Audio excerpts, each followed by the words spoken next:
Hey there everybody, welcome to episode 2 of The Hobby, this exciting episode that will be focusing on the new Firestorm Bagration Campaign from Flames of War. I'm your host, Dan Davis, and with me as always is James Fisher. How's it going, guys? I think it's going pretty well for everybody right now. We all seem to be really excited about this new Firestorm campaign box. I know there was some trouble with it getting out, but it finally came out, and I think the wait was worth it. Let's start out by having James explain to us a little bit about what was in the box. The first thing you're going to notice is the production value on the box and the contents itself. I found them to be very high. The map that comes in the board, the game board that comes in the box, is 33 by 22 inches, and it's of a thick quality of construction like you would imagine any board game to be. The printing on it is really neat. It's got a really cool map with a lot of extra rules attached to it. They're helpful to use when you're actually playing the game. This is not your father's Risk. No, much more detailed. Also in the game were the Firestorm troop markers. More on Firestorm troops later on, but basically it comes with little miniatures that represent the German and the Russian side. It includes models for Tigers, Panthers, Stugs, Panzers, Russian IS-2s, T-34-85s, T-34s, airplanes, etc. The miniatures themselves are really neat. They're sculpted well, and the German side is painted gray, the Russian side is painted green. The only negative to the pieces are the airplanes. The airplanes themselves come on little stands, and about half of mine came in the board already broken off their stands. That's so good. No, a little bit of glue fixes that right up, but they probably could have made these without the stands, and it would have been just as well. Would have been one less piece to break. You know what's really fun about the pieces is they're about 1/285 scale, so they look really cool in your hand, like holding micro armor. Right, and of course that already brings us to our ADD of games and thinking ahead on how to play this game in other theaters, knowing that we could already have pieces using micro armor to represent those pieces. Exactly. The other thing that comes in the game are tokens and markers. Markers very much like Axis and Allies. If you're familiar with the Axis and Allies board, you'll remember that they come with little markers that are country specific, and these come with tokens very much like that, so you can show what army is in control of each territory as the board map changes. Also included are tokens for battle arrows, which are how you basically decide from what territory you're attacking at from the other. And they also have 4 little holes that you can place your Firestorm troop miniatures in to show what Firestorm troops are attacking into that territory.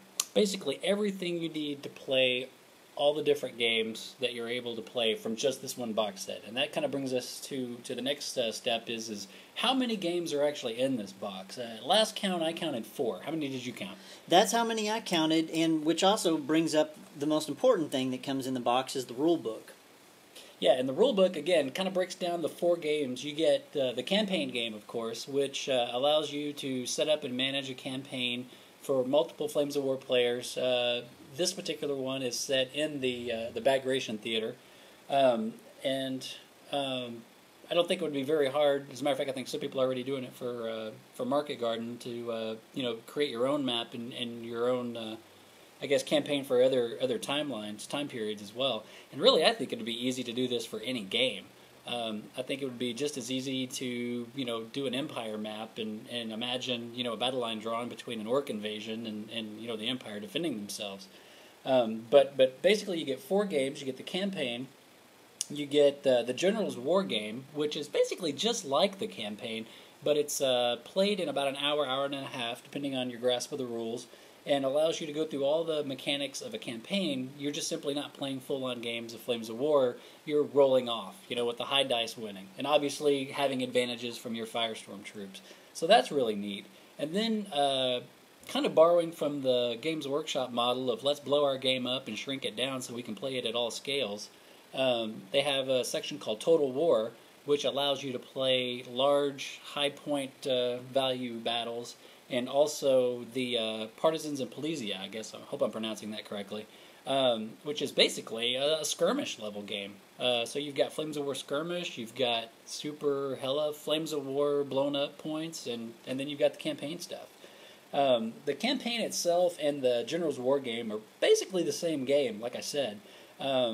You have a maneuver step, you have a combat step, and you have an after-action step. And in each case, you're basically picking an opponent, picking an area you want to attack from, rolling for initiative to find out where the battle takes place. You use the arrows they provide and the Firestorm troops to place in those arrows, so that you know what troops are taking part in the battle and what advantages you get from them. You check for supply, which is a really important thing.